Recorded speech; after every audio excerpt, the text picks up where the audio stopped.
தமிழகம் முழுவதும் உங்கள் அட்டிகா கோல்ட் நிறுவனத்தில் பணிபுரிய ஆண்கள் மற்றும் பெண்கள் தேவை. சரியான ஊதியம் வழங்கப்படும். தொடர்புக்கு 8925537862. பாரம்பரியமான சுவையான புது அறிமுகம் KTV True Value Bronadile. அப்பவும் இப்பவும் எப்பவும் அதிரடி கலெக்ஷன் சரவெடி செலிப்ரேஷன். ஒரு கூட்ட நெரிசல்னால மூச்சு திணறலனால இறந்துட்டாங்கன்னு செய்திகள் சொல்றதே நான் வருத்தமா நினைக்கிறேன். இது திட்டமிட்டு நடத்தப்பட்ட ஒரு மிகப்பெரிய ஒரு கொடூர படுகொலை, அரசியல் சுய லாபத்துக்காக நடந்த படுகொலையா தான் நான் இதை பாக்குறேன். யார நீங்க குற்றம் சாட்டுறீங்க? திமுக விஜய் அவர்களோட வளர்ச்சியை ஏத்துக்க முடியல. இது நிதர்சனமான உண்மை. கரூர்ல தள்ளுமுள்ளு வர வேண்டிய அவசியம் என்ன இருக்கு? இப்ப இந்த தள்ளுமுள்ளை யாரோ ஏற்படுத்தினாங்க அப்படின்றீங்களா சார்? திட்டமிட்டு ஏற்படுத்திருக்காங்கிறத நான் பதிவு பண்றேன். இந்த கரூர்ல விஜய் அவர்கள் பேச ஆரம்பிச்ச சாலையே ஒரு குறுகலான சாலை. நீங்க நல்லா கவனிச்சீங்க அப்படின்னா யாரோ ஒரு சில கையவர்கள் திரு விஜய் அவர்கள் மேல செருப்புகளை கொண்டு வீசினாங்க. அந்த செருப்பு வீசின விஷயத்த தவறுதான், அதை நியாயப்படுத்த முடியாது. ஆனா அது ஒரு பெரிய விஷயமா பார்க்க வேண்டியிருக்கா இப்ப இந்த இடத்துல? ஏன்னா 40 பேர் உயிரிழந்திருக்காங்க இல்லையா? இந்த 40 பேர் உயிர் இழந்ததுக்கான மூல காரணமே அந்த செருப்பு வீச்சோட சம்பவமா ஏன் நீங்க நினைக்க மாட்டேங்கிறீங்க? கரூர்ல இருக்கக்கூடிய அமைச்சரை பத்தி திரு விஜய் அவர்கள் பேச ஆரம்பிக்கிறார். அவர் பேசின அடுத்த ஒரு சில வினாடிகள்ல செருப்பு அவரை பார்த்து வீசுறாங்க. அப்ப அவ்வளவு கூட்டம் இருக்கக்கூடிய அந்த இடத்துக்குள்ள அங்க விஜயோட ரசிகர்கள், விஜயோட கட்சிக்காரங்க எல்லாம் இருப்பாங்கிறது தெரிஞ்சும் கலவரம் உண்டு பண்ணணுங்கிற நோக்கத்தோட தானே செருப்பை வீசுறதுக்கான ஆட்களை உள்ள நிறுத்திருக்காங்க. அந்த தள்ளுமுள்ளு வந்ததுக்கான காரணம் என்ன அப்படிங்கறதெல்லாம் அங்க இருக்கக்கூடிய வீடியோ புட்டேஜ் எல்லாமே, எந்த ஒரு வீடியோ புட்டேஜும் அரசாங்கத்தினால ஒளிச்சு வைக்கப்படாம அதை எல்லாமே கையகப்படுத்தணும். இதற்கு பிறகு விஜய் அவர்களுடைய அரசியல் பின்னும் கேள்விக்குறியாகி விடுமா அப்படிங்கிற பல்வேறு கேள்விகள் எழுது. ஒரு அடுத்த மைல்கல்லா போகக்கூடிய இந்த நேரத்துல தாவேக தலைவர் விஜய் அவர்களோட வளர்ச்சி பொதுவாவே பிடிக்காது. இவரை சிறைப்படுத்துறதுக்குள்ள வேலையை கூட அரசாங்கம் அமைதியான முறையில பண்ணிக்கிட்டு தான் இருக்காங்கிற மாதிரி தான் நான் பாக்குறேன். ஏன் அப்படின்னா, எடுத்த உடனே விஜயை கைது பண்ணினாங்க அப்படின்னா தமிழ்நாடு கொந்தளிச்சு போயிருங்கிறது அவங்களுக்கும் தெரியும். அதனால முதல்ல மாவட்ட செயலாளர் மேல கொலை வழக்கு, அடுத்து நம்ம புஸ்லியானந்த் அண்ணன், அடுத்து அந்த நிர்மல்குமார், அதுக்கு அடுத்து அந்த அறிக்கையை பார்த்ததுக்கு அப்புறமா அறிக்கையின் வாயிலாக விஜயையும் கைது செய்ய போறோங்கிற இதைத்தான் அரசாங்கம் செய்ய நினைக்கும். விஷயம் தெரிஞ்சதுக்கு பிறகும் விஜய் அங்கிருந்து திருச்சியில இருந்து கிளம்பிடுறாரு சென்னைக்கு. களத்தில் மக்களுக்காக நிற்கக்கூடியவன் தான் தலைவன். விஜய் அவர்கள் போக முடியல. அப்ப அவங்களோட கட்சி மாநில மாவட்ட முக்கிய நிர்வாகிகள் மருத்துவமனைக்கு போகிறதுக்கு உண்மையிலே முற்பட்டிருப்பாங்க. தாவேக நிர்வாகிகள் யாரும் மருத்துவமனை பக்கம் வராத அளவுக்கு அவங்களை எல்லாத்தையும் ஓரங்கட்டப்பட்டாங்க. சார், நேற்று விஜயுடைய அந்த கரூர் சுற்றுப்பயணத்திற்கு பிறகு கிட்டத்தட்ட இப்போ அண்மை தகவல் படி 40 பேர் உயிரிழந்திருக்கிறாங்க. இதனுடைய பின்னணியில யார் இருக்காங்க அப்படின்னு நீங்க பார்க்குறீங்க? உண்மையிலே அதாவது அந்த விஜய் அவர்கள் அந்த பொதுக்கூட்ட மேடையில இருந்து அவர் கிளம்புனதுக்கு அப்புறமா அடுத்தடுத்து உயிர்கள் பறிபோய்கிட்டு இருக்கிறத பார்க்கும்போது உண்மையிலேயே நெஞ்சம் பதறிச்சு. இன்னும் எத்தனை பேர் என்னென்ன கண்டிஷன்ல இருக்காங்களோங்கிற வேதனை சொல்ல முடியாத அளவுக்கு உண்மையிலேயே துக்கம் இன்னும் இருந்துகிட்டு தான் இருக்கு. பட் ஆனாலும் இதை ஒரு அரசியல் கட்சி நடத்தக்கூடிய ஒரு தலைவரா இருக்கக்கூடிய திரு விஜய் அவர்களுக்குமே கொஞ்சம் பொறுப்போட, ஏன்னா இப்ப மற்ற திமுகவா இருக்கட்டும், அதிமுகவா இருக்கட்டும், பாஜகவா இருக்கட்டும், காங்கிரஸா இருக்கட்டும், அவங்கெல்லாம் பெரிய வளர்ந்த கட்சிகள்.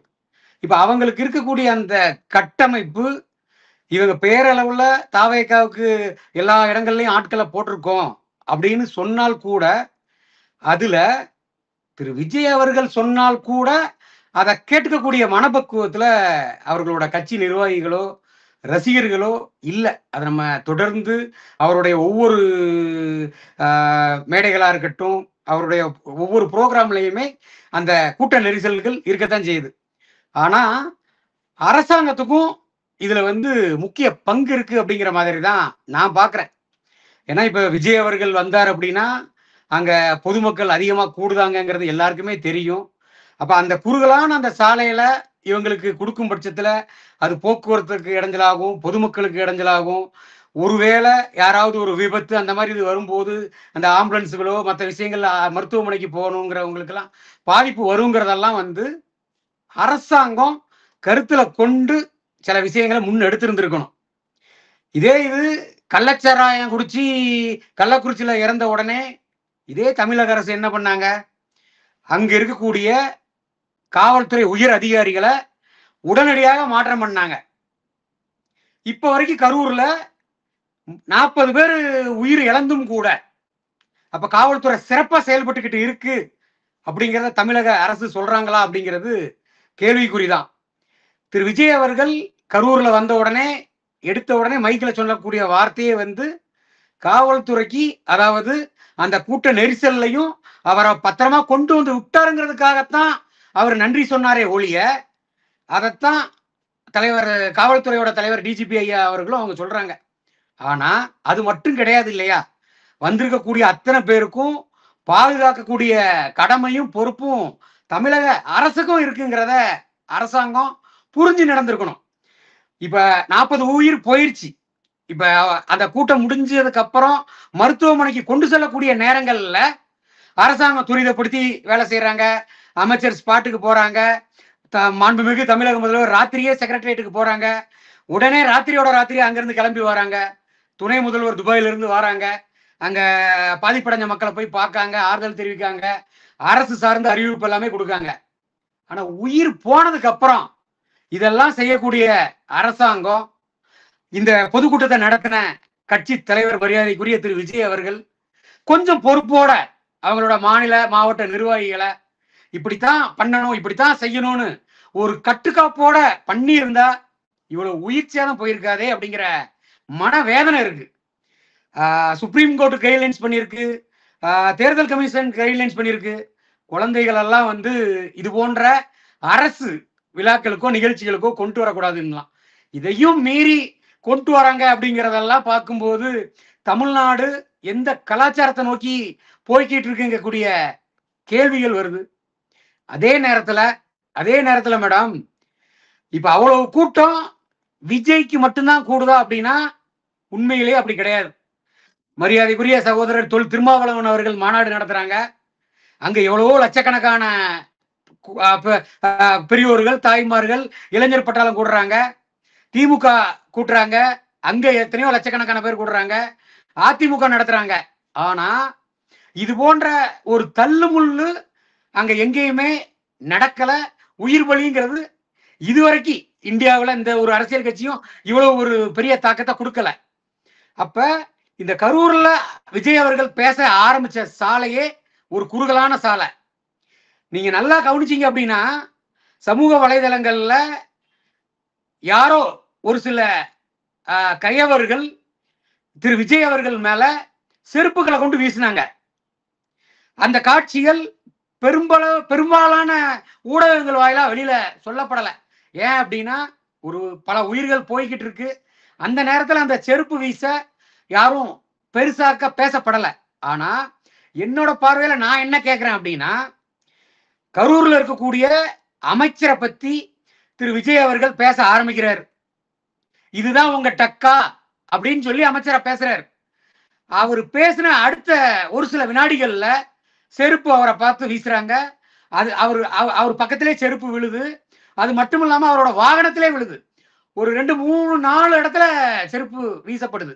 அப்ப அவ்வளவு கூட்டம் இருக்கக்கூடிய அந்த இடத்துக்குள்ள, அந்த கரூர்ல அங்க விஜயோட ரசிகர்கள், விஜயோட கட்சிக்காரங்கள்லாம் இருப்பாங்கிறது தெரிஞ்சும் இது போன்ற ஒரு கலவரம் உண்டு பண்ணணுங்கிற நோக்கத்தோட தானே அப்ப செருப்பை வீசுறதுக்கான ஆட்களை உள்ள நிறுத்திருக்காங்க.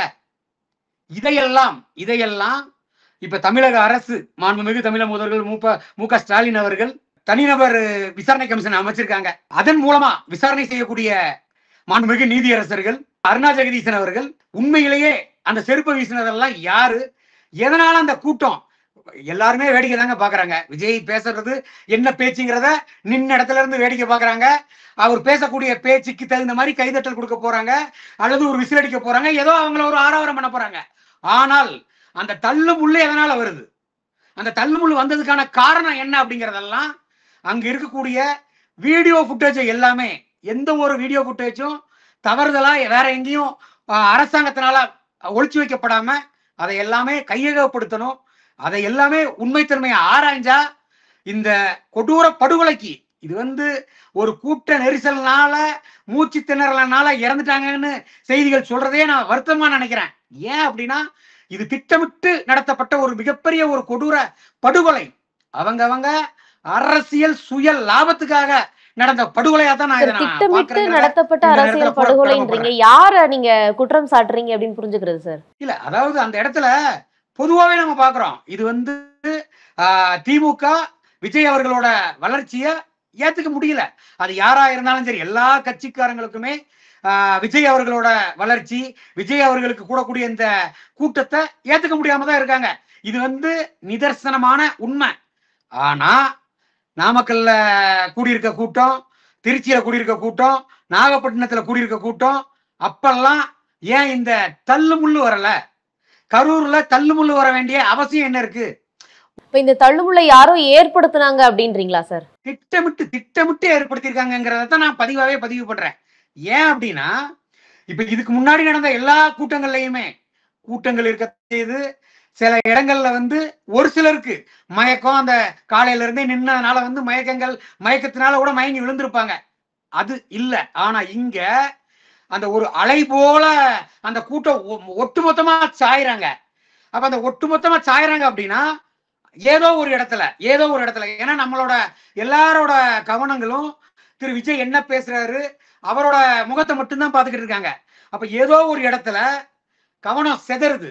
அது என்ன செதறுது அப்படின்னா, செருப்பை தூக்கி எரிஞ்ச உடனே விஜய் ரசிகர்கள் தன்னோட தலைவரை எரியும் பட்சத்துல அந்த இடத்துல கோவப்படுறாங்க, ஆத்திரப்படுறாங்க, கெட்ட வார்த்தைகள்ல திட்டுறாங்க. அதோட வீடியோ ஃபுட்டேஜ் எல்லாமே சமூக வலைதளங்கள்ல கிடக்குது. அப்ப அந்த எங்க இருந்து அந்த செருப்பு வந்துச்சோ அதை யாரோ ஒரு நபர்கள் பார்த்திருப்பாங்க. அப்ப அந்த இடத்துல ஏதோ ஒரு கைகலப்பு ஆயிருக்கு. அப்ப அந்த இடத்துல இருந்துதான் அந்த கூட்டமே ஒருதலை இதா சாஞ்சிருப்பாங்களோங்கிற சந்தேகங்கள்லாம் எழுது எங்களுக்கு. சோ இத மாண்புமிகு நீதியரசர் அருணா ஜெகதீசன் அவர்கள் விசாரணையில இந்த உண்மை குற்றவாளிகள் இது எதனால, ஏன் இந்த செருப்பு வீழ்ச்சி நடத்த வேண்டிய அவசியம் என்ன மேடம் இருக்கு? சரி, இப்போ இவ்வளவு 40 பேர் உயிரிழந்திருக்காங்க அப்படின்னும் போது அந்த செருப்பு வீசின விஷயத்த தவறுதான், அதை நியாயப்படுத்த முடியாது. ஆனா அது ஒரு பெரிய விஷயமா பார்க்க வேண்டியிருக்கா இப்ப இந்த இடத்துல? ஏன்னா 40 பேர் உயிரிழந்திருக்காங்க இல்லையா மேடம்? அதான் மேடம், இந்த 40 பேர் உயிர் இழந்ததுக்கான மூல காரணமே அந்த செருப்பு வீச்சோட சம்பவமா ஏன் நீங்க நினைக்க மாட்டேங்கிறீங்க? இப்ப காலையில இருந்து நின்று இருக்காங்க, மதியம் சாப்பிடல, காலையில சாப்பிடல, தண்ணி தாகத்துல கூட இருந்ததாகவே இருக்கட்டும். ஆனால் அந்த கூட்ட நெரிசல் எதனால ஏற்படுது? கூட்ட நெரிசல் அங்க ஒரு கலவரமா ஆகுது இல்ல? அந்த செருப்பு வீசும் போது அங்க அந்த சண்டைகள் வந்திருக்குல்ல, விஜய் ரசிகர்களுக்கும் அங்க இருக்கக்கூடியவங்களுக்கும் வந்திருக்குல்ல. அந்த பிரச்சனைகள் முடியும் பட்சத்துல காவல்துறை ஒவ்வொருத்தரையும் அடிச்சு அடிச்செல்லாம் கிளப்பினதுக்கு அப்புறமா தானே யாரும் அவங்களோட கருத்துக்கள் எல்லாம் பதிவிட முடியாம போயிருதுல்ல, உயிர் பலி ஆயிருந்தாங்க. அந்த இடத்துல எல்லாரும் குற்றம் வைக்கிறது தாவைக்காவ சொல்லி கேட்கல, அவங்க ரசிகர்கள் கேட்க மாட்டேன்ட்டாங்க, கம்பி மேல ஏறுறாங்க, கைத்து மேல ஏறுறாங்க, பேனர் மேல ஏறுறாங்க, வண்டி மேல ஏறுறாங்கிற இந்த குற்றச்சாட்டு எல்லாராலையும் முன்வைக்கப்படுது. ஆனால் இது தாவக்கோட நிர்வாகிகளா இருந்தாலும் சரி, விஜய் ரசிகராக இருந்தாலும் சரி, அவங்களுமே இந்த நேரத்துல இந்த 40 பேரோட உயிர் பலிக்கு அவங்களும் மூல காரணம் தான். அதை நம்ம மறுக்கவும் முடியாது. அவங்க ஓரளவுக்கு தன்னோட தலைவரோட பேச்சை கவனமா கேட்டு இது போன்ற கூட்டங்கள்ல முறையா அங்க உள்ள மாவட்ட மாநில நிர்வாகிகள்லாம் சரியான முறையில ஒழுங்கு நடவடிக்கையை பண்ணியிருந்தாங்கன்னா கூட இது போன்ற அளவுக்கு வந்திருக்காது. இப்ப ஒருவேளை அந்த செருப்பு வீசினவனை கையும் களவுமா பிடிச்சிருக்கலாம், அவனை பிடிச்சு காவல்துறையில ஒப்படைஞ்சிருக்கலாம். யாரோ ஒரு சிலர் செய்யக்கூடிய தூண்டுதல்னால, அரசியல் சுயலாபத்துக்காக பண்ணின விஷயத்தினால இந்த மாதிரி 40 அப்பாவிகளை உண்மையிலேயே தமிழ்நாடு இழந்திருக்குங்கிறத நினைக்கும் போது உண்மையிலே தமிழ்நாடு வெக்கி தலைகுனியக்கூடிய ஒரு சூழல்ல தான் நம்ம இருக்கிறோம் மேடம். சார், இதுல ஒரு தரப்பு மட்டுமே நம்ம டோட்டலா அவங்க மேல மட்டுமே நம்ம பிளேம் பண்ணிட முடியாது. 2 விஷயத்தை பார்க்க வேண்டியிருக்குது. முக்கியமாக காலையில 8:45 மணிக்கே விஜய் அவர்கள் நாமக்கல்ல பேசுற இடத்துல நிக்கணும். அவர் பேசுற டைம் 8:45. ஆனா அவர் 8:45க்கு பனையூர்ல தான் இருக்கிறாரு. அவர் வந்ததே லேட்டு. அப்ப அந்த இடத்துல ஆல்ரெடி கூட்டம் அதிகமா கூடிடுவாங்க. இது இயல்பா இருக்கக்கூடிய விஷயம் தான். 2வது, காவல்துறை கண்டிப்பா அதை கட்டுப்படுத்தி இருக்கணும். காவல்துறையும் இதுல தவறி இருக்காங்க. அரசு தரப்புலையும் பல நடவடிக்கைகள், முன்னெச்சரிக்கை நடவடிக்கைகள் எடுக்க வேண்டியது இருக்குது அப்படிங்கிறதையும் பார்க்க வேண்டியிருக்குது. இது அனைத்து தரப்புலையும் இருக்கக்கூடிய ஒரு குற்றச்சாட்டா தானே பார்க்க முடியும். ஒருத்தர் மேல நம்ம அப்படி குறை சொல்லிட முடியுமா? அதாவது இப்ப விஜய் அவர்களை பாக்குறதுக்காக கூடக்கூடிய ரசிகர் பட்டாளங்களை கண்ட்ரோல் பண்ணக்கூடிய இடத்துல தாவேக நிர்வாகிகளும் சரி, தாவேக தலைவர் திரு விஜய் அவர்களும் அவங்களுக்கு பொறுப்பு இருக்கு. அதுல மாற்றுக்கிறது கிடையாது. ஆனால் அதை கேட்கக்கூடிய மனப்பக்குவத்துல உண்மையிலேயே அவர்கள் கிடையாது மேடம். இது நம்ம சொல்லலாம், நம்ம என்னத்தான் சொன்னாலும் அவங்க கேட்க மாட்டாங்க. அவர் தலைவரே சொன்னாலும் சரிதான், அவங்க கேட்க மாட்டாங்க. ஏன் அப்படின்னா அவங்க ஒரு அரசியல் நாகரிகம் உள்ள அரசியல் சார்ந்து இருக்கக்கூடிய கட்சிக்காரங்க கிடையாது. அவங்க எல்லாருமே சினிமா நட்சத்திரமா விஜய் அவர்களை பார்த்து சினிமா ரசிகர்கள் தான். அப்ப அப்படி இருக்கும்போது அவங்களுக்கு இந்த அரசியல் தெளிவுகள் கிடையாது. இன்னைக்கு அதே தவாகவுல இருக்கக்கூடிய மாநில நிர்வாகியா இருக்கட்டும், மாவட்ட நிர்வாகியா இருக்கட்டும், மிகப்பெரிய அளவுல பேசக்கூடிய அளவுல அரசியல் அனுபவம் மிக்கவர்கள் சொல்லி விரல் விட்டு கூட சொல்லக்கூடிய நபர்கள் அங்க இல்லை. அப்படிங்கும்போது இது தாவேகாவோட குறைகள்ங்கிறதையும் நம்ம ஒத்துக்கத்தான் செய்யணும். ஆனால் இந்த கூட்ட நெரிசலை அதை உருவாகிறதுக்கான காரணத்தையும் நம்ம பார்க்கணும்ல. விஜய் அவர்கள் ஒரு கட்சி தலைவர், அது எந்த கட்சியோட தலைவராக இருந்தாலும் ஒரு ஊர்ல இருந்து ஒரு இடத்துக்கு போறாங்கும் போது போகக்கூடிய வழிநெடுகிலும் அவங்கள சார்ந்து இருக்கக்கூடிய கட்சி நிர்வாகிகளா இருக்கட்டும், பொதுமக்களா இருந்தாலும் சரி, அவங்க ஏதோ ஒரு பரிசு கொடுக்கறதோ, அவங்களோட வாழ்த்து சொல்றதோ, ஒரு பொன்னாடை அணிவிக்கிறதோ, மலர் கொடுக்கறதோ, அந்த மாதிரி விஷயங்கள் எல்லா தலைவர்களுக்கும், விஜய்ங்கிறது கிடையாது, எல்லா தலைவர்களுக்குமே நடக்கத்தான் செய்யும். அந்த தீர்மானிக்கப்பட்ட நேரத்துக்குள்ள சில தலைவர்களால போக முடியாத ஒரு சூழலும் இருக்கத்தான் செய்யும். ஆனா அதே போல திரு விஜய் அவர்களும் ஒரு சில மேடைகள்ல இந்த அரசாங்கத்தை விமர்சனம் பண்ணுறோம் அப்படிங்கிற பேர்ல அவர் சொல்லக்கூடிய சினிமா டயலாக் போன்ற வார்த்தைகள் எல்லாமே யங்ஸ்டர்ஸ், அவர் கட்சி நிர்வாகிகள், அவரோட ரசிகர்கள் எல்லாருமே இளைஞர் பட்டாளம், இள ரத்தம். அவங்க என்ன பண்றாங்க, அது எந்த ஒரு கூட்டமா இருந்தாலும் அதை பாருங்கிற மாதிரி உள்ள களத்துக்கு அவங்க தயாராகிறாங்க. பொதுவான பொதுத்தலங்கள்ல மேடை நாகரிகம், அரசியல் நாகரிகம் கருதி திரு விஜய் அவர்களுமே இப்ப அரசாங்கம் கரண்ட கட் பண்ணிருச்சு அப்படிங்கிறதெல்லாம் மேடைகள்ல உண்மையிலே பதிவு பண்ணக்கூடாது. அவர் அந்த மாதிரி பதிவு பண்ணும்போது என்ன ஆகும் அப்படின்னா, விஜய் ரசிகர்கள் அல்லது விஜயோட கட்சிக்காரங்க என்ன நினைப்பாங்க, அரசாங்கம் நம்ம தலைவருக்கு நம்ம கட்சிக்கு உரிய அங்கீகாரத்தை கொடுக்க மாட்டேங்கிறாங்க, அப்ப நம்ம தலைவருக்கு நம்ம பக்கபலமா நிக்கணும்னு சொல்லி அரசு தடை போட்டா கூட அதை உடைக்கிறதுக்கான முயற்சியைத்தான் விஜய் ரசிகர்கள் செய்வாங்க. ஆனா விஜய் அவர்கள் அதுல புரிஞ்சுக்கிடணும், எதனால கரண்ட கட் பண்றாங்க, பொதுமக்கள் அதிகமா கூடக்கூடிய இடம். அப்ப அந்த பொதுமக்கள் கூடக்கூடிய இடத்துல இந்த இவர்கள் ரசிகர்களோ கட்சி நிர்வாகிகளோ செய்யக்கூடிய ஒரு சில சின்ன சின்ன தவறுகள், ஒரு சிலர்னால ஏதாவது ஒரு அசம்பாவிதம் பொதுமக்களுக்கு வந்துருச்சு அப்படின்னா, இப்ப இந்த இடத்துல ஒருவேளை மின்கம்பா அருந்து விழுந்திருந்ததுன்னா இன்னைக்கு இந்த உயிர் பலி எண்ணிக்கை நம்ம கணக்கில் அடங்காம ஆயிருந்திருக்கும் மேடம். அப்ப அந்த பவர் கட்டுங்கிறது சில மாவட்ட செயலாளர்களே முறையா ஈபிக்கு எங்களுக்கு எங்க தலைவர் வராங்க, அதனால கரண்ட்டுக்கு இவ்வளவு நேரத்துக்கு கட் பண்ணி வைங்கிறதெல்லாம் முறையாவே கடிதங்கள் மூலமாலாம் கொடுத்துருக்காங்க. ஆனா இதை முறையா கொடுக்குற மாதிரி கொடுத்துட்டும் அரசாங்கம் எங்களுக்கு மின்சாரத்தை கட் பண்ணுது அப்படிங்கிற மாதிரி ஒரு சில பொய்யான தகவல்களையும் பிரச்சாரமா மேற்கொள்ள கூடாது அப்படிங்கறத தான் நான் பாக்குறேன் மேடம். சரி, இதுல நீங்க பேசும்போது ஒன்று குறிப்பிட்டிருந்தீங்க, அவர் ஏதோ ஒரு விஷயம் இருக்கும் அப்படின்னு சொல்லியிருந்தீங்க, தாமதமா புறப்பட்டதுக்கு பல்வேறு காரணங்கள் இருக்கலாம் அப்படின்னீங்க. அவர் ஒரு பேசஞ்சர் விமானத்துல ஏறி வரப்போறது கிடையாது, போய் போர்டிங் போட்டுட்டு வெயிட் பண்ண போறது கிடையாது, ஒரு பிரைவேட் ஜெட்ல தான் கிளம்பி வர போறாரு. அப்போ இங்க 8:45க்கு பேசணும் அப்படின்னா அவர் முன்னவே கிளம்பி இருக்கணும். சரி, ஓகே, அவருக்கு 1008 காரணங்கள் இருந்திருக்கலாம், அவருடைய தரப்புல விளக்கம் கொடுத்ததுக்கு அப்புறம் தான் அது நமக்கு தெரியும். பொதுவாகவே ஒரு இடத்துல கேம்பெயின் நடக்குதுன்னா ஒரு முந்தின நாளைக்கே எல்லாரும் அதற்கு அருகில் இருக்கக்கூடிய அந்த திருச்சி விமான நிலையத்துல கூட ஒரு ரூம் போட்டு முன்னவே அவர் தங்கி இருக்கலாம் இல்லையா? இந்த மாதிரியான சூழல்கள் எல்லாம் அவர் முன்கூட்டியே சிந்திச்சிருந்தாருன்னா இன்னைக்கு இப்படி இந்த அளவுக்கு கூட்டம் கூடியிருக்காது, உயிரிழப்புகள் இருந்திருக்காது இல்லையா? இது மேடம், இன்னைக்கு உயிர் பலி 40 பேரை நம்ம பறி கொடுத்துட்டோம். உண்மையிலேயே அந்த குடும்பத்தாரெல்லாம் கஷ்டப்பட்டுக்கிட்டு கிடக்குறாங்க. எல்லாரும் அவங்க கட்சி சார்ந்து அரசியலை பேசணுங்கிற ஒரு இதைத்தான் பேசுவாங்க.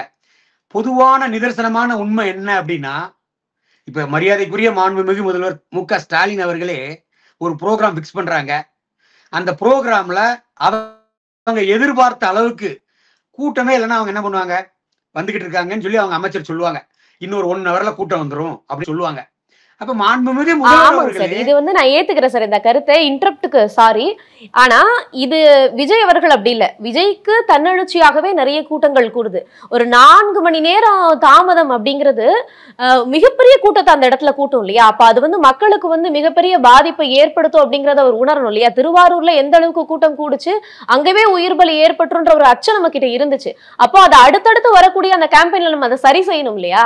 இல்ல, அதோட முழு பொறுப்பு விஜய் அவர்கள் உண்மையிலேயே உணர்ந்து, இப்ப மேடம் நம்ம என்னதான் சொன்னாலும் இந்த 40 பேரை இழந்து இருக்கிறது அவரோட கட்சிக்காரங்க தான் 40 பேரும் கிடையாது.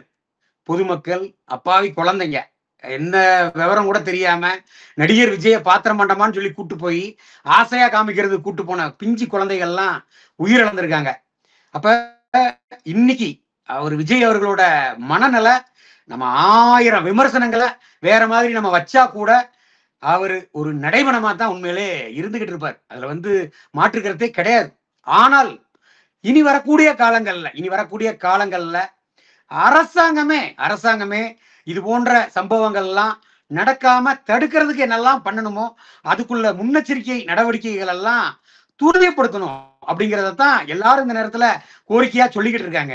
சார், இந்த விஷயத்தை பொறுத்தளவுல இதற்கு பிறகு விஜய் அவர்களுடைய அரசியல் பின்னம் கேள்விக்குறியாகி விடுமா அப்படிங்கிற பல்வேறு கேள்விகள் எழுது. நீங்க எப்படி சார் பாக்குறீங்க? அப்படிலாம் இல்ல மேடம், அதாவது அந்த மாதிரி கிடையாது. இது ஏதோ அவரோட அடுத்த கட்ட வளர்ச்சிக்கு ஒரு அடுத்த மைல்கல்லா போகக்கூடிய இந்த நேரத்துல இந்த கொடூர மரணங்கள் வருத்தத்துக்குரியதுதான். அவரோட மனநல ரொம்ப கஷ்டமா தான் இருக்கும். அடுத்தடுத்த நடக்கக்கூடிய புரோகிராம் எல்லாமே இப்போதைக்கு தள்ளி வச்சிருக்காங்க. அது மட்டும் இல்லாம இப்ப அந்த தனிநபர் ஆணையம் என்ன அறிக்கைகளை கொடுக்காங்க, அரசாங்கம் எந்த மாதிரி நடவடிக்கைகள் எல்லாம் எடுக்க போறாங்கிறதையும் நம்ம பார்க்கணும். ஏன் அப்படின்னா தாவேக தலைவர் விஜய் அவர்களோட வளர்ச்சி பொதுவாகவே மற்ற அரசியல் கட்சிக்காரங்களுக்கெல்லாம் பிடிக்காது. இப்ப அது அதிமுகவா இருந்தாலும் சரி, திமுகவா இருந்தாலும் சரி, ஆண்டுகிட்டு இருக்க கட்சிகள் எதுக்கு ஒரு 3ஆவதா ஒரு பெரிய ஆளா வளர விடணும்னு கூட நினைப்பாங்க. அதுக்காக கூட விஜய் அவர்களை பர்டிகுலரா கண்டிப்பா இப்ப மற்ற மாநிலங்கள்லாம் இது போன்ற மரணங்கள் நிகழப்படும் போது அவர்கள் மீது கொலை வழக்கு பதிவு செய்யப்பட்டு சிறைக்கெல்லாம் அனுப்பியிருக்கிற கூடிய இதெல்லாம் சட்ட ரீதியா இருக்கு. சோ அந்த மாதிரி எல்லாம் இவரை சிறைப்படுத்துறதுக்குள்ள வேலையை கூட அரசாங்கம் அமைதியான முறையில பண்ணிக்கிட்டு தான் இருக்காங்கிற மாதிரி தான் நான் பாக்குறேன். ஏன் அப்படின்னா எடுத்த உடனே விஜயை கைது பண்ணினாங்க அப்படின்னா தமிழ்நாடு கொந்தளிச்சு போயிருங்கிறது அவங்களுக்கும் தெரியும். அதனால முதல்ல மாவட்ட செயலாளர் மேல கொலை வழக்கு, அந்த மாதிரி அந்த கொலைக்கு உயிர் போறதுக்கு அவர் தான் மெயினான காரணங்கிற மாதிரி கொண்டு வராங்க. அடுத்து நம்ம புஸ்லி ஆனந்த் அண்ணன், அடுத்து அந்த நிர்மல்குமார், இந்த மாதிரி முக்கியமான மாநில மாவட்ட நிர்வாகிகளை சேர்த்துட்டு அதுக்கு அடுத்து அந்த அறிக்கையை பார்த்ததுக்கு அப்புறமா அறிக்கையின் வாயிலாக விஜயையும் கைது செய்ய போறோங்கிற இதைத்தான் அரசாங்கம் செய்ய நினைக்கும். அதுல மாற்றுக்கிறது கிடையாது. அதற்கு சட்டப்படி உரிய நடவடிக்கைகளை விஜய் தரப்புலையும் மேற்கொள்வாங்க. ஆனாலும் இந்த உயிர் பலிக்கு இந்த 40 பேரு இப்பவும் நான் பதிவு பண்ணக்கூடியது என்ன அப்படின்னா, ஏதோ கூட்ட நெரிசல்ல மூச்சு திணறல்னால உண்மையிலேயே இறக்கல. இது ஒரு வன்முறைய வேணும்னு ஒரு கும்பல் யாருக்காகவோ அல்லது யாருடைய அரசியல் சுய லாபத்துக்காகவோ தான் இந்த கூட்ட நெரிசலை உருவாக்கி இந்த படுகொலை நிகழ்த்தப்பட்டிருக்குங்கிறதுல ஆணித்தரமா நான் சொல்றேன். இதை விசாரிக்கக்கூடிய மாண்புமிகு நீதியரசர்கள் விசாரிக்கணும். அதே போல இந்த கொடூர படுகொலைய சிபிஐ தாமாக முன்வந்து விசாரித்தால் கூட உண்மை அனைத்தும் வெளிக்கொண்டு வருவதற்கு வாய்ப்புகள் இருக்குங்கிறத தான் இந்த நேரத்தில் நான் கூற கடமைப்படுறேன் மேடம். 40 பேரோட கொடூர மரணத்துக்கு மூல காரணகர்த்தா யாருங்கிறதெல்லாம் விசாரணையில கண்டிப்பா தெரிய வந்துடும் மேடம். இப்ப அத்தனை அரசியல் கட்சிக்காரங்களும் அவங்க கட்சி சார்ந்து விமர்சனத்தை திமுகவுக்கு ஃபேவரா இருக்கிறவங்க திமுகவுக்கு வைப்பாங்க, விஜய்க்கு ஜால்ராஜன் நினைக்கிறவங்க விஜய்க்கு தகுந்த மாதிரி பேசுவாங்க. ஆனால் விசாரணை வளையத்துல உண்மைகள் கண்டிப்பா வந்துடும்.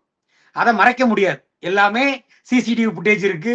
அது இல்லாம விஜய் சர்க்கிள்ல உள்ள கேமராக்கள் எடுத்திருப்பாங்க, பத்திரிகை ஊடகத்துறையில இருந்து எடுத்திருப்பாங்க. ஒவ்வொரு கிளிப்ஸும் முக்கியமானதா இருக்கும்.